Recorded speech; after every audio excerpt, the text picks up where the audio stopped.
என்னை விட்டுருங்க தம்பி, என்னை விட்டுருங்க தம்பி, நான் எல்லா உண்மையும் சொல்லிடுறேன் தம்பி, என்னை விட்டுருங்க விட்டுருங்க அப்படின்னு நம்ம போலி சாமியாரம்மா கதறி துட்டிக்கிறதுக்கான ப்ரொடிக்ஷன் தான் இப்போ பார்க்க போகிறோம். வீடியோக்குள்ளே போகிறதுக்கு முன்னாடி நம்ம சேனலுக்கு ஒரு லைக்கை போட்டு லைக் பண்ணி சப்ஸ்கிரைப் பண்ணிடுங்க ஃப்ரெண்ட்ஸ்.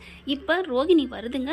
ஸ்ருதியும் மீனாவும் பேசிகிட்டு இருக்காங்க இல்லையா, என்ன ரெண்டு பேரும் பிரிஞ்சு போய் துடிச்சு போய் நிற்கிறீங்களா? நான் அன்னைக்கே சொன்னேன்னு சவால் விட்டேனே, யாராவது கேட்டிங்களா? நான் நல்லா இருந்தால் நீங்கள் நல்லா இருப்பீங்க, நான் கஷ்டப்படுற மாதிரி நீங்களும் கஷ்டப்படுவீங்கன்னு சொன்னேன்ல.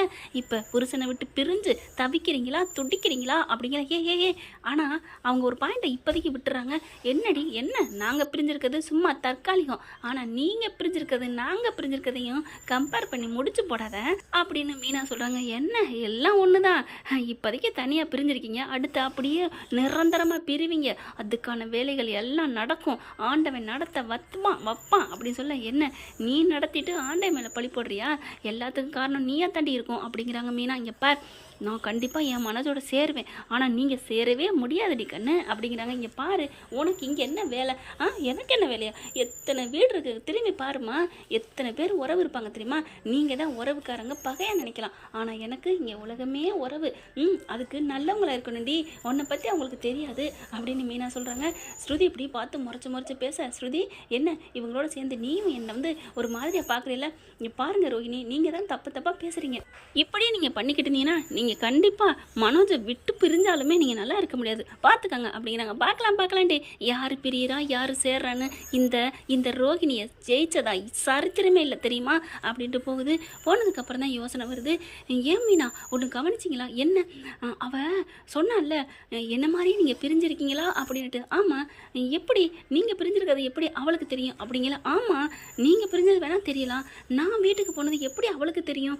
அதானே அப்பா இதுக்கு இவளுக்கு ஏதோ சம்பந்தம் இருக்கு அப்படின்னு மீனா சொல்ல, நான் தான் சொல்றேனே மீனா, இதை கண்டுபிடிக்கணும் மீனா, எப்படியாவது கண்டுபிடிக்கணும் அப்படின்னு சொல்லிட்டு முத்துக்கு கால் பண்றாங்க. வர்றாரு. இப்போ என்ன பண்ணுன்னு புரியலையே, நம்ம என்ன பண்றது? இது ரோஹிணி தான் பண்ணிருக்கணும், மீனாவுக்கு ரோஹிணிக்கு தான் ஆகாது, அப்படியே இல்லையா அந்த சிந்தாமணி பண்ணிருக்கணும். இந்த ரெண்டு பேர்த்துல யாரோ இல்ல ரெண்டு பேருமே சேர்ந்து பண்ணிருக்கலாம் இல்லையா அப்படின்னு ரெண்டு பேரும் பேசுறாங்க. கண்டிப்பா ஏதாவது ஒரு முடிவு தெரியும், இது வந்து அந்த ரெண்டு பேர் தான் பண்ணிருக்கணும் அப்படின்னு சொல்லிட்டு இருக்கே. மீனாவோட ஃப்ரெண்டு கால் பண்றாங்க மீனாவுக்கு. என்னக்கா என்னாச்சுக்கா அப்படின்னு மீனா கேட்க, ஒன்றும் இல்லை, எங்கள் தெருவில் பக்கத்து தெரு இருக்கு இல்லையா, ஆமாம், அங்கே ஏதோ சாமிக்கு படையல் போடுறாங்க போல இருக்கு, அதுக்கு அம்மன் கோயில் தான் கூழ் ஊற்றி பெருசாக பண்ணுறாங்க, அங்கே பூ ஒருத்தவங்களுக்கு கிடைக்கலையா, எனக்கு தெரிஞ்சவங்க தான், அந்த தெரிஞ்ச ஏரியா தான் என்கிட்ட சொல்லியிருந்தாங்க, எங்கள் வீட்டில் குழந்தைக்கு அம்மா போட்டுக்கிறதுனால என்னால் போக முடியலம்மா, அதனால நீ கொண்டு போய் கொடுத்துறியா? சரிங்கக்கா, இதில் என்னக்கா இருக்குது, எனக்கு ஏதாவது ஒன்றா டக்குன்னு வந்து நிற்கிறீங்க, உங்களுக்கு நான் செய்ய மாட்டேன்னா என்ன? இல்லை காசு நான் அப்புறம். அக்கா என்னக்கா நாள் ஃபுல்லாக உழைச்சிட்டு காசே வாங்காமல் போயிருக்கீங்க, நான் தரேன்க்கா, அட்ரஸ் சொல்லுங்கக்கா அப்படிங்கிற அட்ரஸ் சொல்கிறாங்க. சரிக்கா நான் போய் கொடுத்துக்கிறேன் அப்படின்னு சொல்லிட்டு முத்துவை பார்க்குறாங்க. ஏங்க நான் கொண்டு போய் பூ கொடுத்துட்டு வா மீனா, அது முக்கியம் இல்லையா அப்படிங்கிறாங்க. அதுக்கப்புறம் கிளம்புறாங்க. சரி நீங்கள் என்னங்கிற பாருங்கள் அப்படின்னு பூ இருக்கிறத எடுத்துகிட்டு போகிறாங்க. ஏன்னா இருக்குது பூ அங்கிட்ட கையில் எடுத்துகிட்டு அந்த சொன்ன அட்ரஸுக்கு போகிறாங்க. தெரு நல்லா கொஞ்சம் அப்படி குறுகலாக தாங்க போகுது. பூ கொண்டுக்கிட்டே போகிறாங்க. யார் இது பேரும் சொல்லிடுறாங்க, அந்த பேரை சொல்லிகிட்டே போகிறாங்க.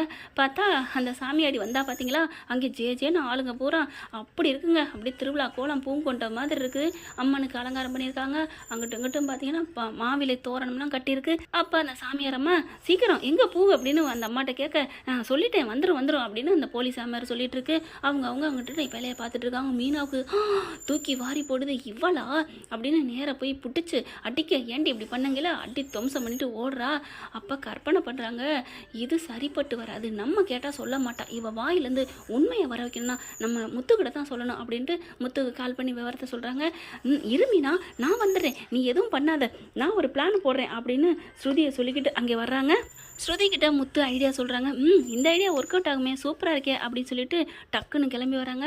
மீனாவுக்கு அந்த அக்கா கால் பண்ணுது. என்னம்மா பூ கொண்டு போலையா? இந்த போயிட்டேன், அங்கே தான் போயிட்டேன், அவங்க ஓயாமல் கேட்குறாங்க, வந்துட்டேன்க்கா நீ வைக்கா போன அப்படின்னு சொல்லுது. அதுக்கப்புறம் இதுங்க பார்த்தா ரெண்டு பேரும் மாஸ்க் நல்லா ஃபுல்லாக போட்டுக்கிட்டு இந்த அம்மா என்ன பண்ணுது, அந்த அம்மாவை ஃபோன் பண்ணி இங்கிட்டு வர சொல்லு ஒரு இடத்துக்கு பக்கத்தில் அப்படின்னு மீனா சொல்லிடுறாங்க. அந்த அக்காவும் அந்த சாமியாடியை ஃபோன் பண்ணி வர சொல்கிறாங்க. சைடில் வந்துடுறாங்க. எங்கே பூக்காரவங்களை காணுமே அப்படின்னு அந்த போலீஸ் சாமியார் கேட்க, இங்கே மீனாவோட ஃப்ரெண்ட் என்ன பண்ணுது, அங்கே தான் வர்றாங்களாம், நீங்கள் நில்லுங்க அங்கே அப்படின்னு சொல்ல கரெக்டாக முத்துவும் நம்ம ஸ்ருதியும் இறுக்கிய துணியை போட்டு பிடிச்சிடுறாங்க. பிடிச்சி அந்தாண்ட அப்படி தண்ணிட்டாங்க, அது இதுன்னு இருக்குது. அந்த பக்கத்து குனியை வச்சிடுறாங்க. வச்சுட்டு என்னடி பண்ணன்னு சொல்லிட்டு நகையை கழட்டு அப்படிங்கிறாங்க. ஸ்ருதியும் பார்த்தீங்கன்னா கழட்டியா இல்லையா அப்படின்னு சொல்லிட்டு செயினை கழட்டா, அது பித்தாளுங்க, அது தங்கம்லாம் இல்லை, நடிக்காத பித்தாளைன்னு சொல்லிட்டு அப்படின்னு சொல்லிட்டு அடிக்கிறாங்க. அதுக்கப்புறம் முத்து கண்ணை அவுத்து விடுங்க, அப்போ தானே மீனாவை பார்க்க முடியும். ஆமாம் இல்லை அப்படின்னு சொல்லிட்டு லைட்டாக அவுத்து விடுறாங்க. அப்போ மீனா அங்கேருந்து வர்றதை பார்க்குறாங்க. என்னை காப்பாற்றுங்கன்னு இந்த கிளவி அழுகுதா. உடனே மீனாவும் பூவோட வர்றாங்க. ஏய் யாரா நீங்கள் யாரா அப்படிங்களே, போயிரு மரியாதை பேர் இல்லை உன் வயிற்றுல அப்படின்னு அந்த ஆயுதத்தை காமிக்கிறாங்க. ஸ்ருதி ஐயோ அப்படின்னு சொல்லிட்டு இருக்கீங்களே, முத்து என்ன பண்ணாங்க, அந்த போலீஸ் சாமியாரம்மா கழுத்துலேயே வச்சுறாரு அந்த ஆயுதத்தை. வச்சோன்னே ஐயோ என்னை காப்பாற்றுங்களே, அம்மா சாமி நீ தெய்வம் மாதிரிம்மா, இந்த அம்மா பொண்ணே வந்து காப்பாற்றுமா, நீயா அப்படின்னு சொல்லிட்டு, நீ என் வீட்டுக்கு வந்த போலீஸ் சாமியாரே அப்படிங்கல. அம்மாம்மா அதெல்லாம் விட்டுருமா, என்னை காப்பாற்றுமா, இங்கே பார் நீ போலீஸ் சாமியாரோ ஏதோ, ஆனால் ஒரு மனுஷன் உயிர் போகிறத நான் பார்க்க மாட்டேன், என் மனசு அப்படி இல்லை அப்படின்ட்டு, யோ விடுங்கய்யா இங்கே பாருங்க போறீங்களா என்ன அப்படின்னு சொல்ல, அதெல்லாம் முடியாது, அப்போ ஓ நகையை தரியா, சரி பரவாயில்ல அப்படின்னு கழுத்துல நகையை கழட்டி கொடுக்குறாங்க. அவங்கள விட்டுருங்க ப்ளீஸ், அவங்க பாவம், அவங்க தான் பித்தளை செயின் தானே போட்டிருக்காங்க. ஆமாம் அப்படிங்கிறாங்க. அதுக்கப்புறம் முத்து என்ன பண்ணுறாங்க, ஏதோ ஒரு நகை வந்துருச்சு, வந்ததுனால நாங்கள் போகிறோம் அப்படின்னு ஸ்ருதியை முத்து விட்டுட்டு போயிடுறாங்க. போனதுக்கப்புறம் பார்க்குறாங்க அப்படியே அந்த சாமியாரம்மா, அம்மா நீ நல்லா இருக்கணுமா, ஒன்று போய் அந்த வீட்டை விட்டு விரட்டினேம்மா, நீ எவ்வளோ நல்லது பண்ணியிருக்கிறம்மா அப்படிங்கிறாங்க. உன் செயினை கொடுத்துட்டேம்மா, பரவாயில்லங்க, உங்கள் உயிரை விட என் செயின் எனக்கு பெருசு இல்லை அப்படிங்கிறாங்க. என்னை மன்னிச்சிருமா, இது தங்க செயின் தாம்மா, நான் உயிரை காப்பாற்றுறக்கா அப்படி போய் சொன்னேம்மா, ஆனால் நீ அடுத்த உயிரை காப்பாற்றுறக்கா உன் செயினை கொடுத்துருக்கீம்மா, ஒன்று போய் அந்த வீட்டை விட்டு விரட்ட நினச்சிட்டேன்னு என்னை மன்னிச்சிருமா அப்படின்னு மீனா காலில் விழுகிறாங்க. அப்படியே மீனா நினைக்கிறாங்க, ஆஹா நம்ம வீட்டுக்காரர் சொன்ன ஐடியா கரெக்டாக ஒர்க் அவுட் ஆகுது, நம்ம கேட்டிருந்தா கூட பயத்தில் சொல்லியிருப்பா, அங்கே வந்து அத்தைக்கிட்ட மாட்டேன்னு மாற்றி சொல்லியிருப்பா, ஆனால் இப்போ சூப்பர் கொக்கியாக இருக்கே அப்படின்ட்டு பரவாயில்லம்மா அப்படிங்கிறாங்க. உங்களுக்கு பூ கொண்டு வந்தேன், என் ஃப்ரெண்டு தான் சொன்னாங்க, நீ பூ மட்டும் கொண்டாடலாமா, என் கண்ணையே திறந்துட்டேம்மா, அந்த மகமாயி தான் உன்னை வர வச்சு என் கண்ணை திறந்துருக்கு, நான் நிறைய பேருக்கு இப்படி தப்பாக நடந்துட்டேன், அந்த சாமி எனக்கு வழி காமிச்சிருச்சு அப்படின்னு போயிட்டு அந்த பூவை போடுறாங்க, மன்னிப்பு கேட்குறாங்க. அதுக்கப்புறம் மீனா கூப்பிட்டு, வாமா ஒரு இடத்துக்கு போகணும், எங்கேம்மா, உன் வீட்டுக்கு தாம்மா, ஏங்கம்மா நான் வந்து உங்கள் மாமியார்ட்ட சொல்லணும் அப்படின்னு, சரிம்மா அப்படின்னு சொல்லிட்டு கிளம்புறாங்க. அதுக்குள்ளே இங்கே ஸ்ருதியும் மீனா முத்துவும் அங்கே போயிடுறாங்க.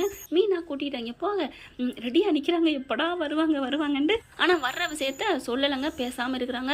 அங்கே போன கையோட பார்த்தீங்கன்னா, ஐயா எல்லாரும் என்னை மன்னிச்சிருங்க அப்படிங்களே, நீங்கள் போலீஸ் சாமியார் இல்லைங்க, நீ சாமியாரம்மா தானே அப்படின்னு விஜய் என்ன பண்ணுறாங்க, அம்மா வாங்கம்மா உங்ககிட்ட தாம்மா கேட்கலான்னு நினச்சோம், உங்கள் வாக்கு பழிச்சிருச்சுமா, இங்கே பாருங்கம்மா அவள் அந்த வீட்டில் இருந்ததுனால, ஏய் நீனு வந்துட்டியா மறுபடியும் ஏண்டி வந்த அப்படின்னு மீனா பின்னாடியே வராங்களா.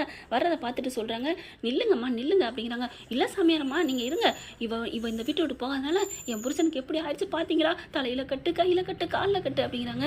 ஐயோ அதெல்லாம் யதார்த்தம்லாம் இல்லைங்க, அதாவது நேரங்காலம் சரியில்லைன்னு இல்லை, இதெல்லாம் மனுஷங்களோட சூழ்ச்சி, என்ன சொல்கிறீங்க அப்படிங்கிறாங்க. முத்து ஸ்ருதி எல்லாருமே பார்க்குறாங்க. சொல்லுங்கம்மா சொல்லுங்க அப்படிங்கிறாங்க. அப்படியே முத்து பக்கத்தில் வர அந்த சாமியாரம்மா அப்படியே ஒதுங்குது. ஐயா என்னை எதுவும் பண்ணிடாதீங்க, அன்னைக்கு ஏதோ தப்பு பண்ணிட்டேன், இப்போ ஆண்டவன் என் கண்ணை திறந்துட்டான் அந்த மகமாயி, அதுக்கு காரணம் இதோ இந்த பொண்ணு தான் அப்படின்னு சொன்னேன். ஏய் என்னடி பண்ணி கூப்பிட்டு வந்த, என்ன உனக்கு சாதாரணமாக சொல்லி கூப்பிட்டு வந்தியா, ஐயோ அம்மா அப்படிலாம் இல்லைம்மா அப்படின்னு அந்த சாமியாரம்மா சொல்ல, இந்த மீனாவும் அத்தை நான் அப்படிலாம் இல்லத்த அப்படின்னு நடந்ததெல்லாம் அப்படியே சொல்கிறாங்க. இந்த மாதிரி பூ கொண்டு போனேன், அவங்கள 2 பேரும் ரவுடிங்க வந்தாங்க, அதனால தான் நான் இப்படி காப்பாற்றினால தான் இவங்க தெரிஞ்சிட்டாங்க அப்படின்னு சொல்ல, என்னம்மா நடிக்கிறியா, ஐயோ அம்மா அப்படிலாம் இல்லைம்மா, என்னை வர வச்சதே சிந்தாமணி தானே, ஆமாம் சிந்தாமணி தான் ஆள் அனுப்புனா அப்படின்னு எல்லாருக்கும் தூக்கி போடுது. சிந்தாமணி அனுப்புன ஆளாது அப்படின்னு பார்க்குறாங்க. அப்பா என் பொண்டாட்டியை பிடிக்காத ஆள் அனுப்புனா அப்படி தான் இருக்கும், இது கூட எங்கள் அம்மாவுக்கு புரியலையா அப்படிங்கிறாங்க. அப்போ மனோஜ் ரவியும் வர்றாங்க. ஏம்மா அப்படி அவங்க சொல்லிட்டா நீ இப்படி சொல்லுவியா, ஒரு வீட்டுக்கு வாழ வந்த பொண்ணை வாழ வச்சு பார்க்கணும், அதுதான் நல்ல மனசு தன்மை, ஆனால் விரட்டி விட்டுருக்க தப்பு தான், அதுக்காக தான் இப்போ நான் மன்னிப்பு கேட்டு வந்திருக்கேன், என் உயிரும் போயிருந்திருக்கும், என் கழுத்தில் இருக்க நகையும் போயிருக்கும், எல்லாத்தையும் காப்பாற்றினது இதோ இந்த மகாலட்சுமி தான், இந்த சீதேவி தான். அந்த அம்மா முகத்தை பாருங்களேன், அந்த அம்மா மூஞ்சியே அவ்வளோ ஒரு தேசத்திலே தெரியுதுன்னு சொல்லுவாங்க இல்லையா, அந்த மாதிரி அப்படி ஒரு தான் புகழ்ந்து தள்ளுது அந்த அம்மா. பார்க்குது விஜயா, என்ன இது இப்படி சொல்லிவிட்டாலே அப்படின்ட்டு. அதுக்கப்புறம் அம்மா நான் தெரியாமல் சொல்லிட்டேன். முத்து பார்க்குறாங்க. அது சரி தெரியாமல் ஏன் சொல்லணும், ஐயோ அவங்கள போட்டு விடணுமா, பரவாயில்ல நான் போட்டு விட்டாலும் பரவாயில்ல, அந்த அம்மா என்னை அடித்தாலும் பரவாயில்ல, இந்த தெய்வத்துக்காக நான் எல்லா உண்மையும் சொல்கிறேன் அப்படின்ட்டு அந்த சிந்தாமணி தான் காசு கொடுத்து இந்த மாதிரி சொல்ல சொன்னாங்க. அந்த வீட்டில் இந்த அம்மா இருக்கக்கூடாது, இந்த அம்மா இங்கே இருந்தால் அவங்களுக்கு ஏதோ இடஞ்சலாம், அதை சொல்ல சொன்னாங்க, அதை நான் சொல்லிட்டேன். மற்றபடி இந்த பொண்ணுக்கும் இந்த வீட்டில் இருந்தால் உங்களுக்கு நல்லதுங்க, இந்த பொண்ணு வீட்டை விட்டு போனால் உங்களுக்கு யாருக்குமே நல்லது நடக்காது, அவ்வளோதான் நான் சொல்லுவேன். அம்மா நீ தெய்வம்மா, என் உயிரை காப்பாற்றினம்மா அப்படின்னு அந்த பொம்பளை போயிருதுங்க.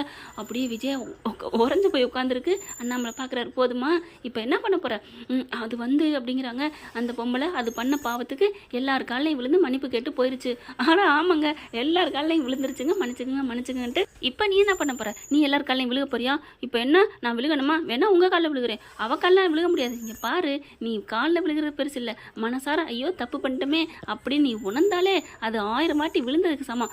அப்போலாம் நான் உணர மாட்டேன். ஏன்டி அப்படின்னு கேட்க, அப்புறம் அவள் காலில் விழுந்ததுக்கு சமமாயிருமே. அப்போ இப்போ கூட நீ திருந்தலையில். இங்கே பாருங்க, அவள் வந்து சொன்னா நான் இப்படி இருந்தேன், அவ்வளோதான். மற்றபடி நான் ஏன் திருந்தணும்? இவன் என்னைக்கு இருந்தாலும் எனக்கு வந்து பூக்காரி தான் அப்படின்ட்டு போகுதுங்க. ஏன்னா விஜயா திருந்தாதுக்கு ஒரே காரணம் என்ன தெரியுமா? ஒரு காரணம் இல்லைங்க, 2 காரணம். விஜயா திருந்திட்டா கதை முடிஞ்சு போயிடும். விஜயா திருந்தணும்னா டைரக்டர் மனசு வைக்கணும் இல்லைங்க. என்ன ஃப்ரெண்ட், இப்படி போனாலும் போகலாம், பார்க்கலாம் என்ன நடக்க போகுதுன்னு. தேங்க்யூ. இந்த வீடியோ உங்களுக்கு பிடிச்சிருந்தா தயவு செய்து லைக் பண்ணுங்க. இன்னும் அப்டேட்ஸ்க்காக சேனலை சப்ஸ்கிரைப் பண்ண மறக்காதீங்க. நம்ம கிட்ட இருக்க எல்லா சேனல்ஸோட லேட்டஸ்ட் வீடியோ அப்டேட்ஸ்க்காக மேல ரைட் சைடுல காட்டுற லிங்கை கிளிக் பண்ணி வாட்ஸ்அப் குரூப்ல ஜாயின் பண்ணுங்க. உங்களிடம் விடைபெறுவது நான் உங்கள் மெஹர்.